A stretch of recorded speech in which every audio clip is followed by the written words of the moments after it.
Neste episódio, algumas questões sobre suicídio foram temas da conversa. Advertimos previamente as pessoas sensíveis ao assunto. Está no ar o EduCast. Bom dia, boa tarde e até mesmo boa noite. Estamos aqui no terceiro episódio do EduCast. Eu sou a Sofia Helena e essa aqui é a Luísa Ferraz. E hoje a gente está aqui, como vocês pediram, a mais votada do Instagram, a nossa querida Camila Biondi. E a gente vai estar falando com vocês sobre a psicologia do aluno.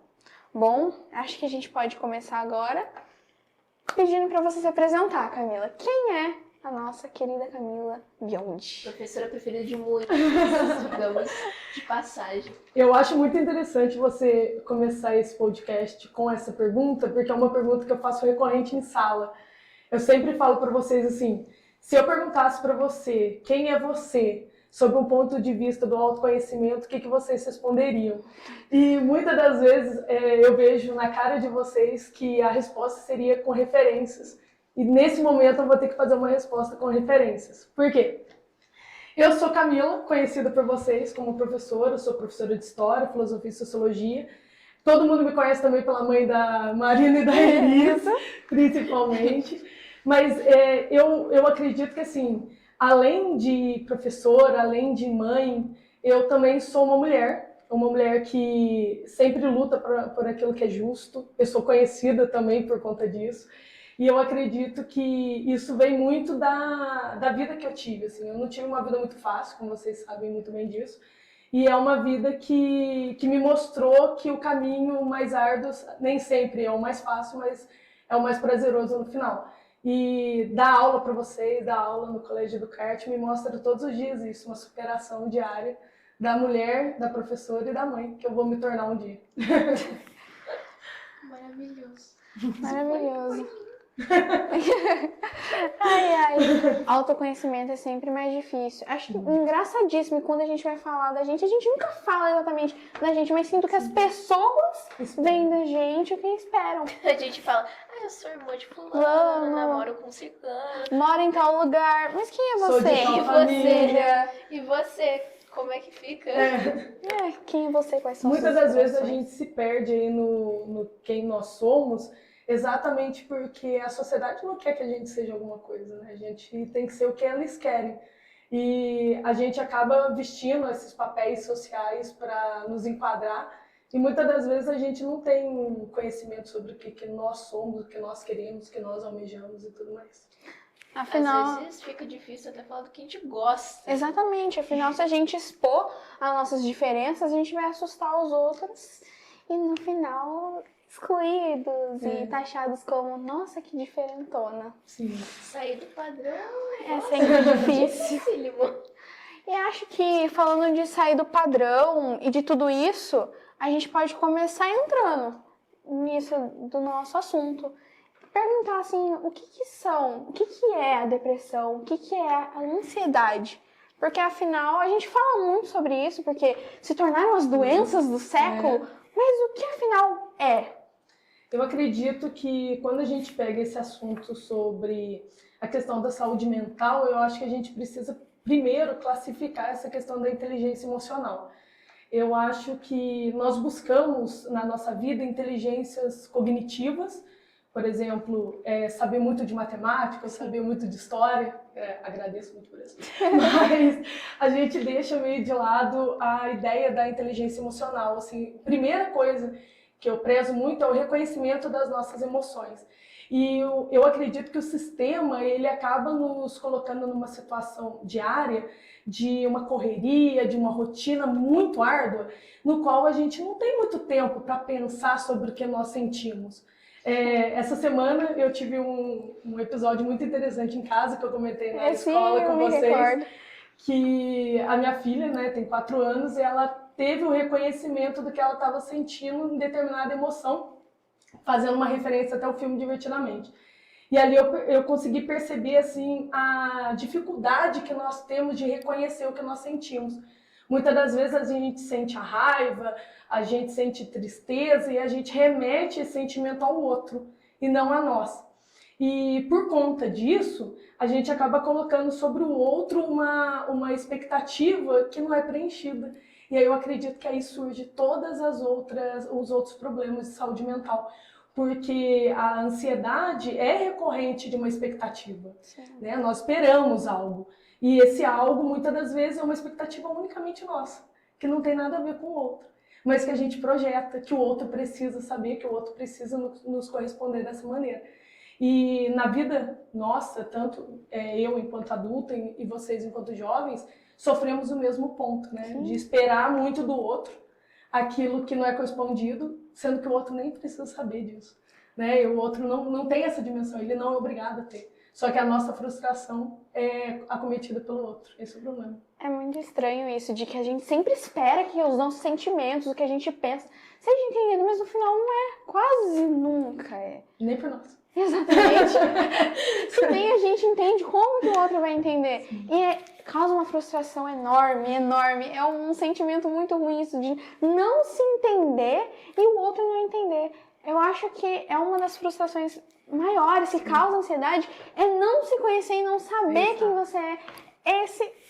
É uma coisa muito louca, assim. Chega até a ser meio paradoxal. Sim. É terrível. É simplesmente estranho. Você que convive com você o tempo todo, você tá ali dentro de você e você não sabe quem você é. Eu acho que um dos maiores problemas em relação a isso é a questão de se sentir ouvido, assim. Eu, como professora, eu percebo muito dos meus alunos que muitos deles só querem ser ouvidos, eles não precisariam de mais nada além disso. Porque eu acho que é comum entre muitos pais, e eu falo enquanto mãe, né, que a gente quer moldar o outro, assim, a gente quer colocar que o outro seja da maneira que a gente gostaria que ele fosse. E essas expectativas, como eu disse, acabam gerando uma frustração quando o outro não corresponde. E aí eu percebo que muitos jovens, na idade de vocês, vocês sofrem de ansiedade e sintomas aí depressivos decorrente do fato de não serem ouvidos durante a vida, durante o dia, até mesmo de não serem olhados. E é engraçado porque eu, quanto adulto, vejo isso. E às vezes eu vejo isso em mim. E muitas das vezes ninguém me olha, uma vez que eu sou adulta e as pessoas esperam que seja assim, né? Que você já tem ali uma maturidade emocional e etc. Exato. Só que nem sempre isso acontece. Nem sempre. É sempre mais difícil. E quando nós somos ouvidos, muitas vezes nós somos taxados de fracos, de que a gente não deve chorar. É mimimi. É mimimi. Tudo isso é besteira, é falta de Deus. Vai pra igreja e reza um pouco. Então, esses estereótipos que são colocados nas doenças decorrentes, né, de problemas de saúde mental, são taxados por muito tempo, né, gente? Se a gente for parar para pensar, por muitos anos, dentro da ideia de não estou bem e posso sofrer por conta disso, era remetido mesmo a uma questão religiosa, né, uma falta de Deus, ou até mesmo outros lados dessa religião, ou até mesmo tá fazendo drama, ou tá querendo atenção e coisas do tipo. Ainda bem que a nossa geração, e a geração de vocês principalmente, está quebrando esses paradigmas, trazendo a ideia de que isso tem que ser discutido. Na psicologia, muito se fala sobre o diagnóstico inicial, que as pessoas acham que é ir no psicólogo, e não é. O diagnóstico inicial é o debate, e vocês estão levantando. Então, muito do que a gente for falar aqui hoje vai, talvez, chegar nas outras pessoas que estão com algum sintoma desse e vai parar para pensar, será? Será que eu estou? Será que é só um momento de tristeza? Será que é um momento só de ansiedade ali, um curto período, ou já preciso procurar alguma coisa e coisa do tipo. Então é muito interessante vocês terem proposto esse tema. Acho que propor esse tema não foi só por um momento, é interessante a gente discutir, porque quando a gente pensa só nessa visão, ai, nossa, como é interessante, fica só naquilo, sabe? E na realidade, como você já disse, é muito mais do que isso. Esse podcast aqui, esse episódio em si, é para que as pessoas elas olhem, elas ouçam e entendam, se sintam acolhidas, se sintam ouvidas e etc, sabe? Causar um certo reconhecimento. Sim. Você se identificar com o que você tá ouvindo E talvez criar uma coragem pra mudar o que você tá sentindo, não sei. Procurar ajuda, talvez. Sim. Ou, no mínimo, começar a se perceber. Exato. Sim. Vamos começar esse é o do ponto. mínimo. É o primeiro É o passo. primeiro passo. O primeiro passo é você cair na real. Aí depois você vê o que você faz. Agora tentando pensar como que a gente vai continuar. Mas falando assim de, né, primeiros passos e etc., vamos falar do segundo passo, que logo depois a gente reconhecer que, né, não estou bem, necessito de uma ajuda, nós vemos o psicólogo, psiquiatra até mesmo. E muitas vezes ir ao psicólogo é taxado como coisa de louco. Bom, na minha geração, famoso milênio, era totalmente tido como coisa de louco. Eu falo assim por experiência própria. Eu fui encaminhada pela assistência social quando eu tinha 14 anos para ir procurar um psicólogo e apesar de ser um encaminhamento jurídico, a minha família foi totalmente contrária, falando que não, eu não precisava e realmente eu precisava. Naquele momento, e hoje eu sou totalmente adepta, né, da terapia, faço terapia semanalmente, agradeço muito a minha psicóloga por ser essa pessoa que eu sou hoje, a decorrente dela. E eu acredito que isso ocorre muito entre os pais, pais e avós, né, de gerações anteriores, porque era algo muito tabu, era muito complicado falar sobre isso. Era muito complicado trazer a ideia de que se eu tô mal, eu posso procurar sim um médico, mas eu tenho que estar mal de alguma coisa física, entende? Se eu tiver, por exemplo, uma doença, eu vou procurar um médico para tratar essa doença. E era comum isso. Você parar para pensar que a sua parte mental também pode estar doente, era impensável. Ninguém falava sobre isso. E eu acho que, por conta disso, vocês que estão quebrando todos esses paradigmas e também enfrentam um obstáculo. Sim. Porque mudar uma mentalidade, muitas das vezes de uma geração inteira, é algo muito difícil. E vocês acabam sendo respingados por essa mentalidade. Então, acho que a gente pode começar aí levando mesmo para todos que, assim como você procura um oncologista quando você tem câncer, que você procure um psicólogo quando você perceba que lidar com as suas emoções sozinho não está adiantando mais. E muitas das vezes lidar com as nossas emoções decorre de autoconhecimento, decorre de inteligência emocional. E tudo isso é algo muito difícil de ser construído. Então, assim, quando traz a palavra psiquiatra, que nem você falou, aí o ponto é mais embaixo ainda, porque aí já fala, nossa, mas é para tomar remédio? É a única coisa que remete, né? E nós sabemos que hoje a medicina evoluiu muito ao ponto de terem remédios realmente quando for necessidade, quando for uma orientação médica mesmo, de procurar e ser eficaz. Nós sabemos que a depressão, por exemplo, é algo que vai prejudicar o funcionamento comum do cérebro, então é uma doença que vai acometer uma parte física do seu corpo e que precisa ser resolvida, muitas das vezes sim com medicamento.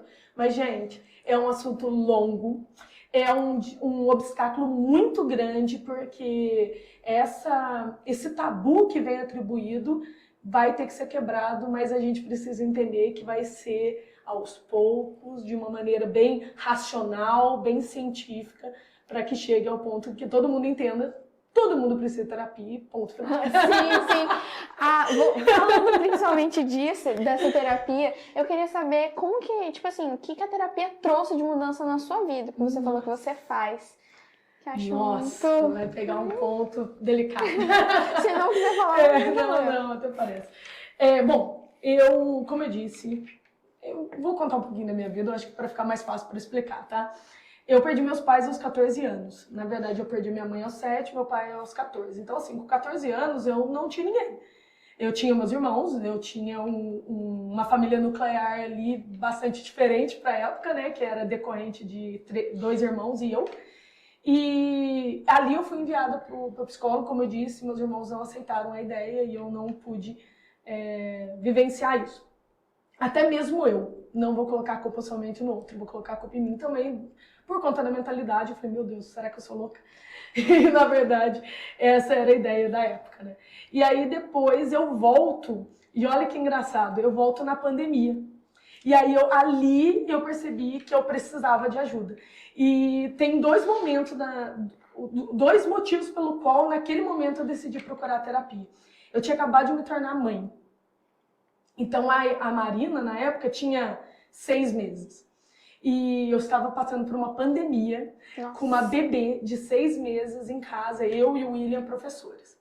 Então, o que aconteceu? Eu comecei a puxar que maternidade eu queria. E aí eu descobri, nesse momento, que eu não sabia o que era maternidade, porque eu não tinha tido mãe. Né? Minha mãe morreu aos 7 anos, então eu não tinha tido a experiência de ter esse papel feminino em casa. E eu não sabia que mãe que eu ia ser, qual era a ideia que eu teria para passar, porque assim, eu era a mãe dos meus alunos, e eu sempre fui uma figura muito materna para os meus alunos. E eu sabia, eu sabia isso, eu sabia chegar nesse ponto, mas eu não sabia o que eu poderia esperar para minha filha. E aí eu falei, cara, eu preciso de ajuda. E aí eu procurei a psicóloga, expliquei toda a situação e nós conversamos inicialmente como que seria esse processo. E a primeira coisa que ela falou para mim assim, você faz terapia uma vez por semana, mas você vive 7 dias. Nossa. E aí ela falou assim, a terapia ela não pode ser restrita a um dia na semana. Ela precisa ser aplicada na sua vida, senão isso não vai funcionar. Gente, isso foi há 4 anos, né? Vai fazer 5. E há 4 anos, semanalmente, eu faço uma sessão de terapia. E todas as vezes eu entro falando, olha, esse foi o meu progresso de hoje. Então, sim, eu exalto todos os progressos que eu tenho na minha terapia, porque eu percebo que o autoconhecimento que eu tive durante esse período me fez entender o outro. Então, me tornar mais empática, entender a necessidade do outro e, antes de qualquer coisa, entender a minha limitação. Aonde eu comecei a brincadeira antes do início aqui, falando que eu tenho uma autocrítica, assim, absurda. E não é mentira, eu levo isso pra terapia semanalmente. Pra mim, na minha vida, nada tá bom o suficiente. E eu não estou falando em relação ao outro, eu estou falando em relação a mim. Eu nunca acho que eu sou boa o suficiente, eu nunca acho que eu fiz o meu melhor, eu nunca consigo me ver dessa maneira. Sem a terapia, sendo mãe, agora, sendo mãe de 2, eu acredito que não seria possível eu, hoje, Camila, ser dessa maneira. A terapia salvou, eu não vou falar salvar a minha vida, porque é muito clichê, mas eu vou trazer a ideia de que ela me mostrou uma realidade que existia ali e que eu não conseguia ver. Nossa, falei que ia puxar pro pesado. E foi pesado mesmo. Ai, nossa, sinceramente, eu me senti assim representada quando você disse sobre a autocrítica. Eu sou uma pessoa que se critica muito, meu Deus. Não importa o que eu faça, se eu faço coisas mirabolantes. Ai, não sei se eu vou passar, se eu passo na melhor faculdade do mundo, eu vou continuar me criticando. Não vai tá bom. Não vai tá bom. E eu acho isso incrível. Minha nota foi menor do que a dos outros. Exatamente. E acho isso mais incrível ainda, porque comigo eu sou assim, eu vivo me criticando. E quando eu vou falar das outras pessoas, é Você totalmente é diferente. super Exato. E comigo não consigo me compreender. Você se cobra pra caramba, mas aí quando é o outro, você vai estar de braços abertos pra você entender. Simplesmente. Por isso que eu sempre falo que antes de abraçar o outro, que você se abrace. Antes de ser gentil com o outro, que você seja gentil com você mesmo. E aí a pergunta, acho que é unânime, é: você tá sendo gentil com você hoje? Sinceramente, não. Depende. Muitas das vezes nós não somos gentis com nós mesmos, porque o que a gente acha que o outro é perfeito, o que a gente coloca sobre o outro, a gente não consegue se olhar. Por exemplo, quantas vezes eu falei pra vocês foram perfeitas, foi perfeito, foi maravilhoso, foi impecável. E eu sempre percebo que, em vocês principalmente, que vocês, nada tá bom. Vocês têm que ser muito melhor do que isso. Só que, gente, Eu falo isso em sala, apesar de eu cobrar uma nota ferrada de vocês, tá? Eu continuo aí falando. Mas vocês não são notas, né? A gente não pode nos restringir a notas. Nós não podemos nos restringir se a gente vai passar no vestibular ou não. Eu acredito que se a gente fizer o nosso melhor naquele momento e que não dê certo, tá tudo bem. Só que aí a nossa autocrítica não nos permite. deixa, não pode. Eu não posso errar, eu sou um ser humano, eu sou um robô. A gente tem essa mania. Mas o sistema quer que a gente seja assim. Robotizado, perfeito, centrado. Ai, só que Aí entra a questão da ansiedade e da depressão, né? Por que será que é o mal do século? Por que será que aumentou pós-pandemia? Porque a gente não consegue entender que existem limites. Né? A sociedade não tem limite. A internet não tem limite. Exatamente. A A internet foi uma coisa assim que, sinceramente, foi quase como um veneno ali pra explodir. Tudo virou um barril de pólvora. Exatamente. Daí jogaram um fósforo no meio. Não era tanto, porque assim, a internet era utilizada, mas não era algo que, oh meu Deus. Só que com o confinamento, principalmente, todo mundo preso dentro de casa, o que a gente ia fazer? Através da internet. E foi nesse momento que a gente encontrou o escorpião dentro da calça. Até na idade A gíria de vó. Eu acho que na idade de vocês ainda foi um pouco pior, porque assim, nós sabemos que o uso de telas é prejudicial para qualquer ser humano, né? Sim. É muito mais prejudicial para aqueles que não têm o córtex frontal ainda maturo, né? Mas aí entra um ponto muito, muito sério, que vocês não tinham outro meio. Vocês só tinham aquele. Nós sempre falamos sobre a questão da socialização, né? Socialização primária e secundária, e a secundária é a escola, né? A principal função da escola é ser socializadora. E foi retirado de vocês por 2 anos, essa socialização. E são 2 anos que vocês vão sim focar na tela, seja na tela de um celular, que é muito mais constante, ou na tela da televisão. E na televisão está sendo falado sobre todo mundo morrendo. Sim, o tempo todo. O tempo inteiro. E no celular, pessoas fingindo ser felizes para receber likes no Instagram. E por fora, nós tentando sermos felizes igual as pessoas ali. E a gente não é. Ser tão bonito quanto. Ser tão bonito quanto, ser tão incrível quanto, nossa, superar tantas dificuldades como o outro. Então, essa comparação que a internet nos trouxe na pandemia e que todas as notícias que vieram dessa pandemia também levou, vai prejudicar, obviamente, todo o sistema que vai vir depois. Então, por exemplo, a questão da defasagem, né, que vai ser... uma vez eu perguntei para vocês, isso daí caiu na época da pandemia, aí vocês riram na minha cara. Aí eu falei, vocês não viram? Não. E é lógico, e assim, é até utópico da minha parte, como professora, acreditar que, da mesma maneira que vocês seriam tocados dentro de uma sala de aula, vocês seriam tocados pela tela de computador. Não tem como, né? Seria uma coisa muito ilusória. E aí entra um outro ponto, né? O quanto isso, essa comparação, essas notícias, né, sendo bombardeadas o tempo inteiro, o quanto isso afetou vocês, enquanto jovens, e quanto isso afetou nós, enquanto professores. Eu lembro que a minha maior felicidade quando eu entrava na tela do computador é que alguém abrisse a câmera. Pesado pensar sobre. Porque da mesma maneira que vocês estavam sozinhos em casa, nós estávamos sozinhos do outro lado da tela. E nós não... Um exemplo, quantas vezes eu dei aula para mim, olhando para mim na câmera, porque aparecia, né, a minha imagem, e eu percebi, eu falava, que sentido que eu tô tendo ali? E aí, tudo isso é algo que você não vê. Assim como eu não estava vendo, né, eu enquanto professora não conseguia ter uma real dimensão do que vocês estavam passando ali, naquele momento, vocês também, como alunos, não conseguiam ver a real dimensão que o professor passava do outro lado da tela. Imagina a sensação de estar falando sozinho, praticamente. Era essa sensação. O tempo inteiro. A pandemia foi um período, vamos dizer assim, assustador. Não tem nem como. Eu acho que eu nunca vou me esquecer de todos os dias, era a mesma coisa. Dentro de casa, confinado, em frente ao computador. E o pior era, assim, o ambiente, porque mais mortes e mortes e mortes.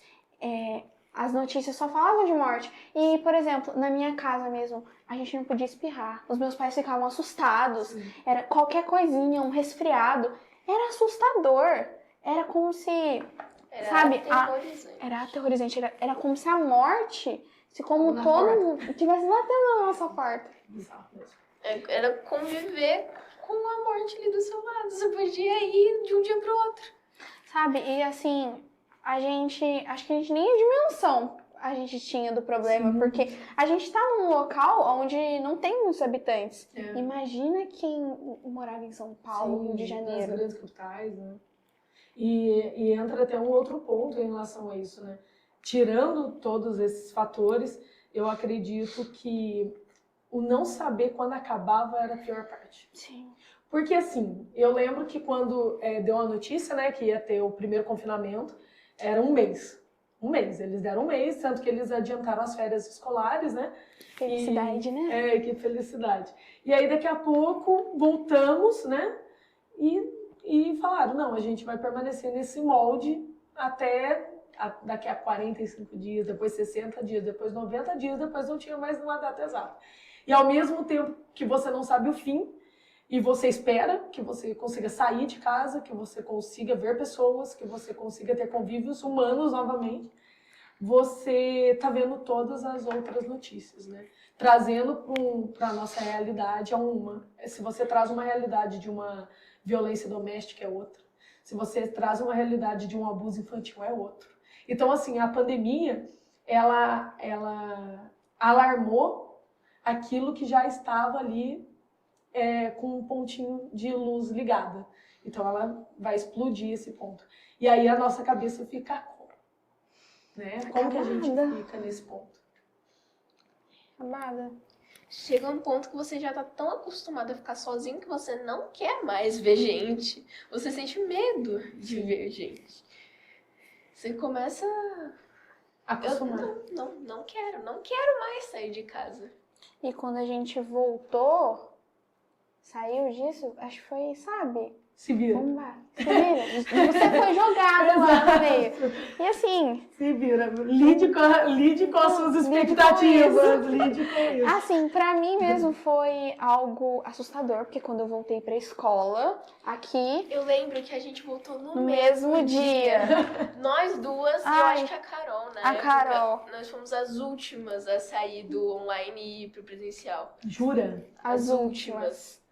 E por que vocês ficaram no online por tanto tempo? Por medo.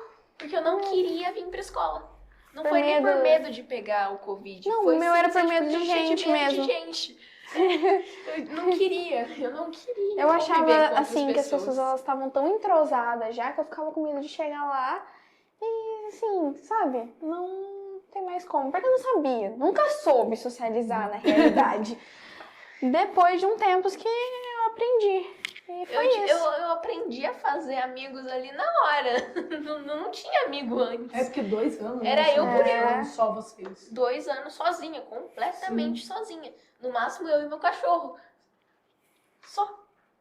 Pra você ver como que aí você entra no começo dessa entrevista, né? Falando, é o mal do século. Cara, não tem como a gente falar sobre a ansiedade e a depressão atualmente sem focar no tudo que nós passamos. É até bizarro você parar pra pensar que não foi tanto tempo assim. Foram Né? 2 Então, anos. mas parece que. Não, e não faz tanto tempo que Exato. aconteceu. Mas parece que aconteceu faz tanto tempo. Parece que a gente, né, passou por isso faz tanto tempo e não é bem assim. A nossa cabeça simplesmente apaga aquilo que aconteceu e você foca em outras coisas. Mas a gente não apaga, esse é o ponto. Tá ali Tá ali, guardadinho. tá ali. Então, aí por isso volta a ideia do autoconhecimento. Quantos de nós quanto da gente não tá guardando um monte de coisa, achando que tá tudo bem, e quando isso vir à tona, vai ser simplesmente um estouro, né? Então, acho que é importante a gente começar a analisar como que isso tem vindo, como que isso tá afetando a nossa socialização, as nossas relações sociais, as nossas amizades, as nossas relações afetivas, como que nós estamos deixando que isso afete. Né? É o hábito de jogar os problemas pra debaixo do tapete e fingir que tá tudo certo. E no final, os problemas te consomem. E você se torna eles. Sim. Você fica largado ali, sozinho, com a sua paranoia. Até que você... Eu e minha paranoia, minha melhor amiga. Eu e Ai, as Jesus. vozes. Ai, gente, mas sério, é assustador, porque durante as minhas pesquisas eu descobri que simplesmente o Brasil é o país da América Latina com o maior índice de depressão. Então, mas olha que loucura. Ele é um país com maior índice de ansiedade e depressão antes da pandemia. Exato. Antes, Exato. nós já estávamos no teto. Tanto que existe uma pesquisa pós-pandemia, logo após a pandemia, que eles viram a recorrência no aumento em vários países, mas eles não conseguiam colocar isso no Brasil. Eles não conseguiam ver como que o índice havia crescido. E aí começam-se perguntas, né? Os psiquiatras, os psicólogos começam a perguntar o porquê que o Brasil não teve esse salto tão significativo. E eles perceberam que era muito difícil fazer um salto significativo estando no teto. Gente, é muito grave. Então, assim, é um assunto que tem que ser falado. Mesmo que você não acredite ou que você traga enquanto drama, que você pelo menos se analise. Entendeu? Pelo menos pense, para pensar um pouquinho, porque assim, é uma doença, são doenças, né, que não adianta mais colocar por baixo do tapete, não adianta mais, porque que não seja você, mas vai ser um filho, vai ser um neto, vai ser um primo, vai ser um sobrinho, e às vezes vai ser uma pessoa muito próxima a você e que você não consegue olhar com a devida atenção que essas duas doenças precisam ter. Porque afinal a gente tá evoluindo e os nossos problemas estão evoluindo juntos. O pior é que isso, você pode num dia estar convivendo com a pessoa super bem, tá conversando com ela, e no outro ela pode simplesmente ir embora. Sim. Aí vou pegar a deixa do suicídio, pelo que eu entendi o que você está falando. Exatamente isso. Quando você pega o Durkheim, ele vai analisar o suicídio sobre 4 esferas.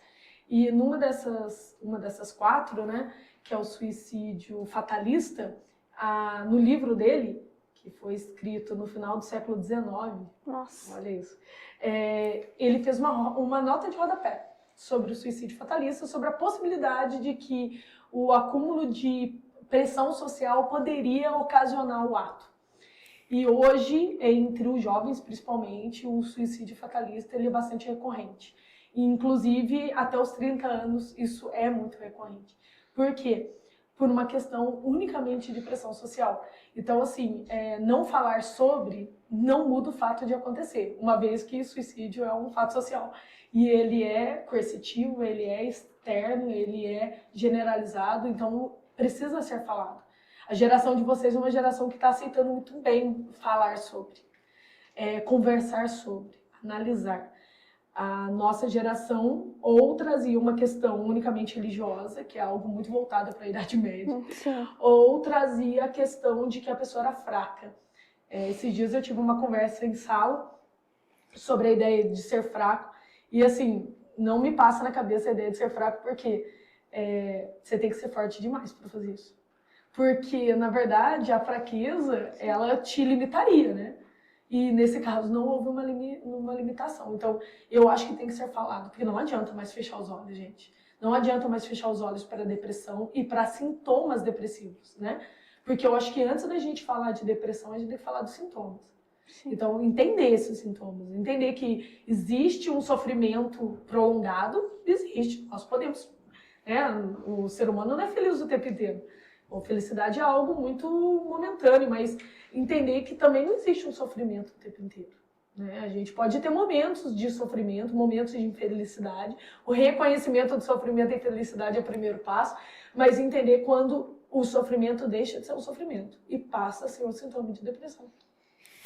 A tristeza e a angústia são sentimentos naturais do ser humano que todo mundo sempre vai sentir. O problema é que quando você começa a sentir só aquilo e começa a desconhecer os sentimentos bons. Você esquece como é ser feliz.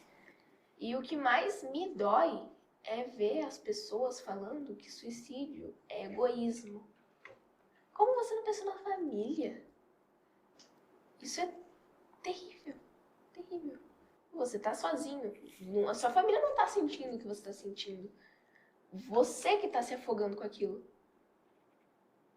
Então é por isso que é importante você olhar o outro. Sim. Eu acho que o olhar sobre um olhar de alteridade, que é se colocar no lugar do outro mesmo.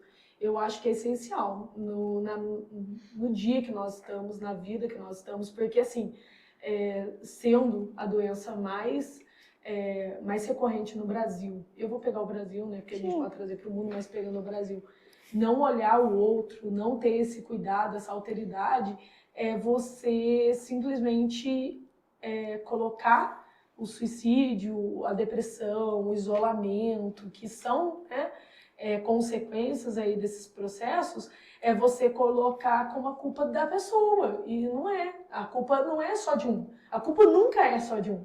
É importante entender. A culpa é minha, mas a culpa também é de todo o restante.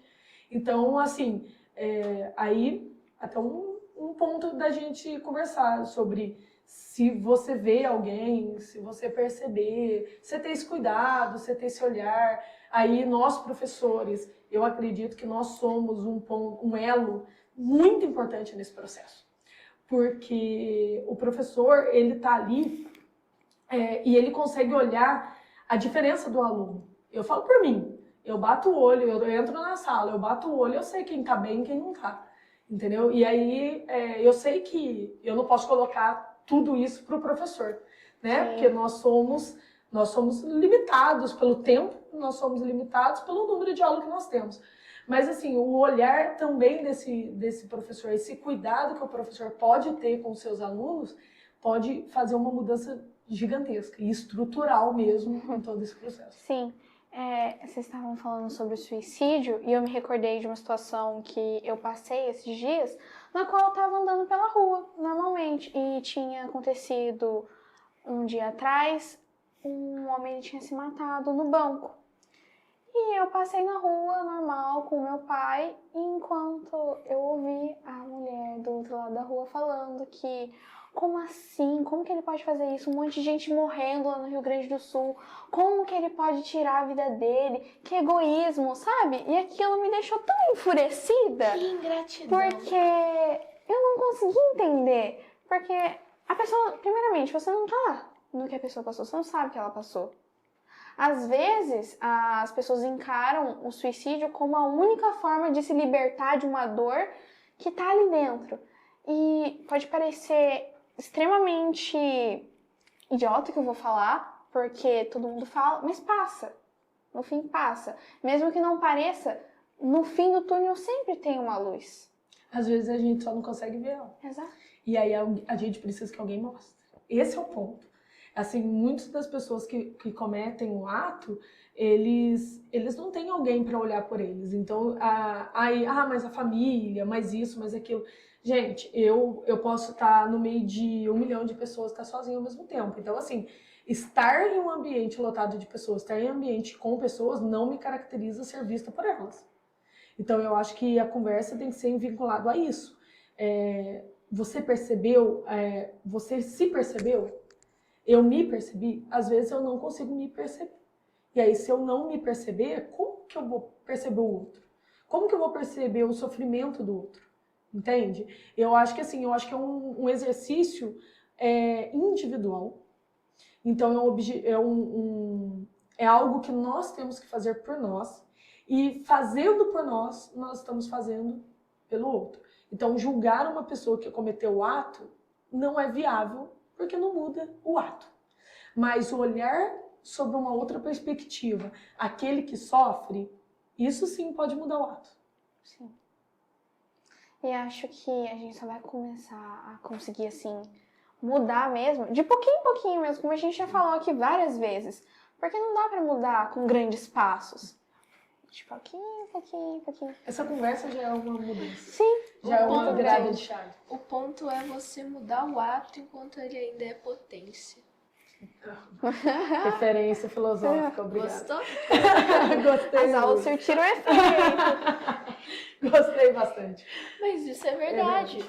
E às vezes, voltando naquilo que você falou de fraqueza, às vezes é muito bom a pessoa ter sido fraca o suficiente pra não ter cometido. Não ter tido coragem. Porque se ela tivesse, teria sido pior. Sim. E assim, na idade de vocês, eu acho que isso se intensifica quando vocês se isolam, quando vocês ficam focados somente numa tela, quando vocês ficam se comparando, quando vocês ficam observando questões estéticas, questões de nota. Tudo isso intensifica muito a situação da ansiedade e da depressão. Então, apesar do sistema querer que sejamos competitivos, que a gente possa ser empático ao mesmo tempo, né? Que a gente consiga olhar o outro sob o olhar que nós gostaríamos de receber. Ai, Jesus Cristo. Ai, é Conversa pesada. muito pesado. Nossa, dá até um negócio aqui no coração, Jesus. Uma coisa agora que eu acho, assim, um tanto quanto engraçada, não é nem engraçada, Cômico. mas assim, cômico, é que antigamente, né, não antigamente, mas nas gerações... Desculpa, Camila. Mas nas gerações passadas, não existia isso de bullying, depressão, a geração forte. E eu- Não existia. Não existia entre Eu ia várias começar a minha aspas. fala sobre isso. Sempre existiu. Sempre existiu. Só que a diferença é que não era verbalizado e nem oficializado, tá? Então, por exemplo, eu, na minha época, eu sou jovem, ok? Aceitem.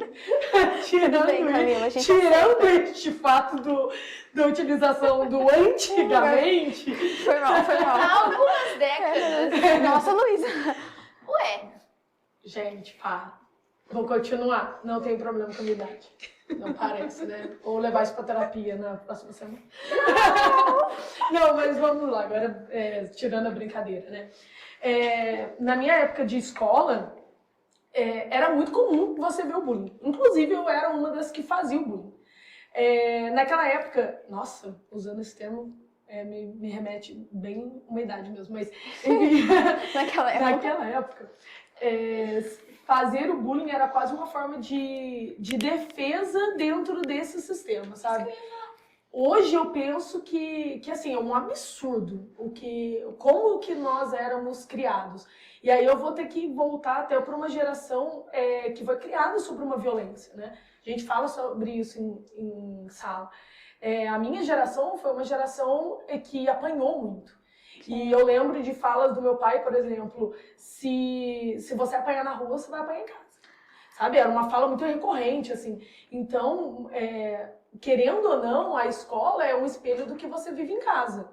E era muito comum ser colocado que a violência era uma forma de resolução de problema. Então, a nossa geração era uma geração baseada numa educação violenta, sabe? E era muito comum apanharmos em casa. Era uma forma de resolução de problema. E a escola é um espelho do que acontece dentro de casa. Se você passa por uma ideia de que a forma que você resolve seus problemas é batendo, o bullying, ele deixa de ter o grau de importância e passa a ser somente uma coisa comum. Porque todo mundo passava por isso. Todo mundo apanhava em casa e muitas das vezes os pais falavam, se você apanhar na rua, você vai apanhar em casa também. Então, assim, não era uma educação que era baseada em diálogo. Não era uma educação que era baseada num olhar sobre o outro. Não era isso, sabe? Era assim, uma forma de defesa. Então, eu mesmo, em inúmeros momentos, fiz o bullying dentro de escola e assim como sofri o bullying dentro de escola. E não vem falar pra mim que eu não sofro as consequências desse bullying. Então, assim, eu sou uma pessoa que estudei muito, eu gosto muito da área da psicologia. Apesar de não ser formada, é uma área que me interessa e é uma área que vai me desconstruindo, mas isso foi por mim. Eu percebo todos os traumas que foram decorrentes desses bullying. Até a questão da autoestima. A minha geração não é uma geração que tem uma boa autoestima. Não adianta. Pode falar à vontade, mas não é uma geração que tem uma autoestima. Por quê? Porque nós éramos ensinados que se eu não sou padrão, você vai sofrer as consequências de não ser. Então você vai sofrer com tudo isso. E aí você vem falar pra mim que na geração anterior não tinha bullying, é até um absurdo eu ter que escutar isso. Porque eu sofri muito disso. Tanto na escola, e aí eu vou trazer, tanto entre os familiares. Entendeu? Então, essa questão de aparência física, eu lembro uma vez, eu sempre fui uma pessoa muito curiosa, e eu sempre fui uma pessoa muito estudiosa, assim, eu sempre gostei muito de saber sobre tudo. Isso gerava um desconforto. E eu lembro um dos episódios que as pessoas me chamavam de Camila Sabe Tudo, porque eu tenho uma tendência a querer saber sobre muita coisa. E aí eu lembro que eu não fui na minha formatura da 3ª série do ensino médio, que era algo muito importante para mim. Eu estava vestida, eu já estava de vestido, meu par já estava vestido também, e na hora que eu estava saindo de casa eu falei que não ia. E assim, todo mundo, você pagou a formatura? E não era uma coisa barata, né? E você já está vestido, e você já fez tudo, e eu não tinha gostado do meu cabelo. E assim, eu não gostei do que eu via no espelho, eu falei, eu não vou entrar, eles vão me zoar. E é algo que assim, isso aconteceu quando eu tinha 17, e hoje eu percebo muitas das vezes quando eu vou vestir uma roupa, ou quando eu vou fazer determinado tipo de mudança assim, estética, que eu percebo que aquela fala da Camila aos 17 anos, que eles vão me zoar, ela é recorrente na minha mente. Então você percebe que tem algo que, uma consequência daquele bullying dos meus 14 ou 17, vamos colocar assim, que era mais recorrente na juventude, sendo espelhado hoje eu com 34. Então, a minha geração é forte? Não, a minha geração não é forte. A minha geração não é forte porque não é uma geração que está procurando psicólogo. São poucos da minha geração que procuram ajuda. São poucos aqueles que reconhecem que precisam de ajuda. Mas são muitos que têm muitos traumas decorrentes desses bullying que são falados. Não, na minha época não tinha. Simplesmente... Na minha época não tinha essas coisas. A galera acha que só porque não tinha um nome não existia. Era mimimi, não é mimimi, gente. Não Era mimimi. brincadeirinha, A poxa. própria violência apresentada em casa, mas ninguém morreu. Cara, muita gente morreu. Pode ser alguém próximo a você não morreu, mas muita gente morreu decorrente de agressões entre pais e filhos. Então, assim, é uma geração que é machucada. A nossa geração é machucada. E aí eu pego assim, como fala, como mãe, eu sou uma mãe que tenta não machucar minhas filhas. Eu sei que vai acontecer. E eu não estou falando de a coisa física, porque eu sei que eu não vou relar a mão na minha filha, porque eu sofri muito disso em casa. Mas eu tento diminuir os traumas que vão acontecer, porque é natural, o ser humano sofre traumas, mas tentar dar o grau de importância que o trauma daquele grupo, daquela geração, daquela criança precisa ter. Porque assim, o problema da minha geração de achar que sou muito forte é falar que você é fraco e que se você não é forte, que nem eu fui sobreviver a uma geração inteira apanhando, você é mimimi, você é frágil, você é Nutella, né? Eles falam que você é a geração Nutella. Mas eles não entendem que nós não fomos fortes porque nós queríamos. Nós fomos fortes porque nós éramos sobreviventes. E eu não quero que a geração de vocês seja sobrevivente, e eu não quero que a geração da minha filha seja sobrevivente. Essa violência em casa é o que mais me assusta, porque se a gente fosse pegar do ponto de, você, Camila, dá um soco na cara de qualquer pessoa que você vê, o que vai acontecer com você? Preso. Você vai presa. Agora dá um soco na cara da sua filha. Agora você bater no seu filho, na sua de filha. educação, você está corrigindo. Eu entendo que deve sim se pôr limites em uma criança, obviamente, para a construção dela, mas não é necessário que o limite seja imposto através de tapas, socos, chutes Violência e por aí física. vai. Exatamente. Gente, a violência física é crime independente de quem você faça, tá? Vamos colocar em termos jurídicos. Existe a lei da palmatória, que é a lei da palmada, não me recordo ao certo, mas é uma lei que proíbe qualquer forma de violência física e psicológica em relação aos pais e aos seus filhos.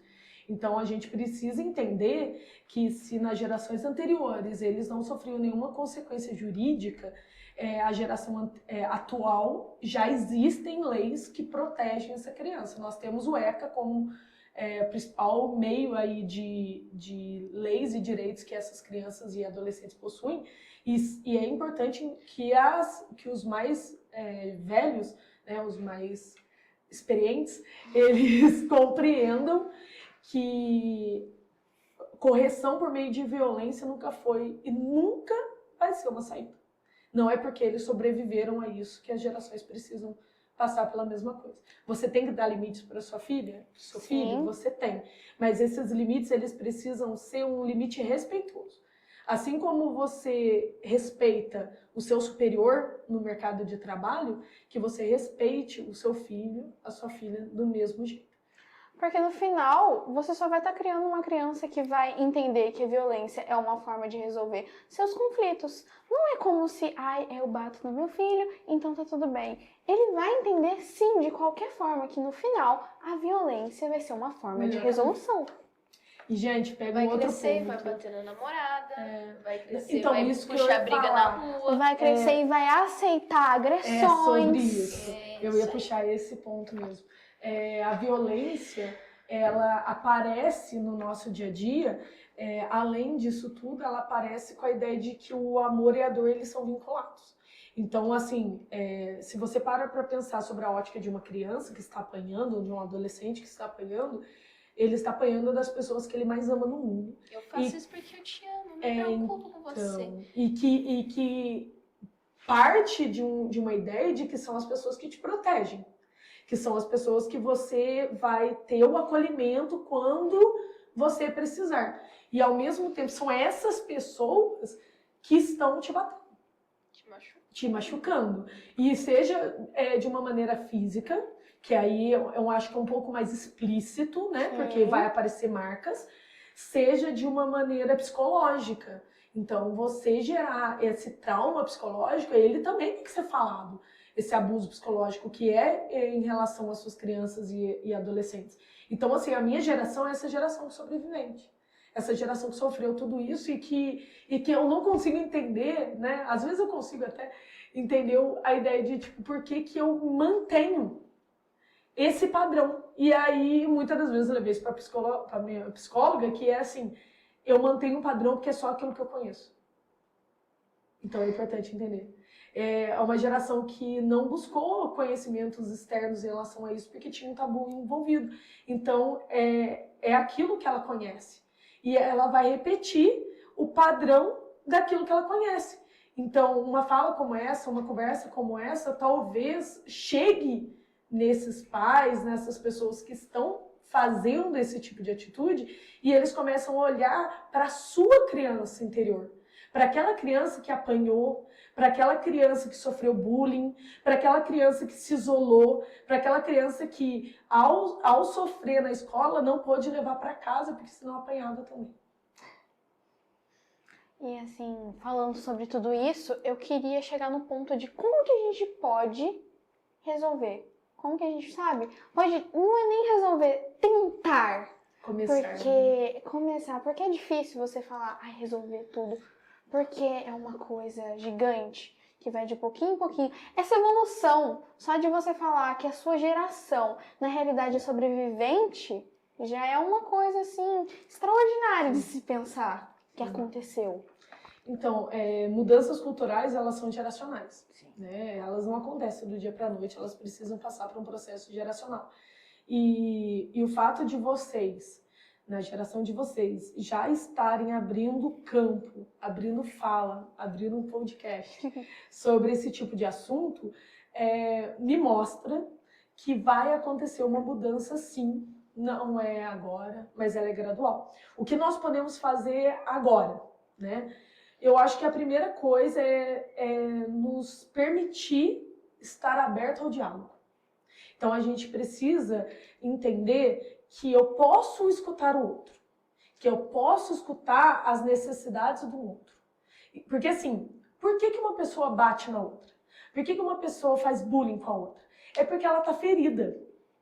E eu estando ferida, eu desejo ferir. Então eu acredito que para que a gente consiga mudar alguma coisa, que a gente consiga ver a nossa ferida primeiro. E para isso a gente vai ter que se olhar. Isso dói. Porque eu olhar a minha ferida, isso vai me doer. Mas adianta eu não fazer a dor em mim, mas causar a dor no outro? Então essa fala e essa conversa de hoje, que seja para que as pessoas elas consigam se olhar antes de fazer o outro, antes de machucar o outro, antes de perceber. Eu acho que assim, por quê? Eu acho que é a pergunta, por que eu faço? Por que eu faço bullying? Por que eu quero colocar um apelido que o outro não vai se sentir à vontade? Por que eu relo no corpo do outro? Por que eu abuso do corpo do outro? Então eu acho que o porquê é o início de qualquer coisa. E aí eu pego uma deixa do começo da minha fala, que é o autoconhecimento. Eu preciso me conhecer. Eu preciso conhecer as minhas dores para que eu não cause no outro o espelho da dor que está em mim. E eu digo outra coisa. Caso, dores e problemas não resolvidos te tornam mais propenso a vício.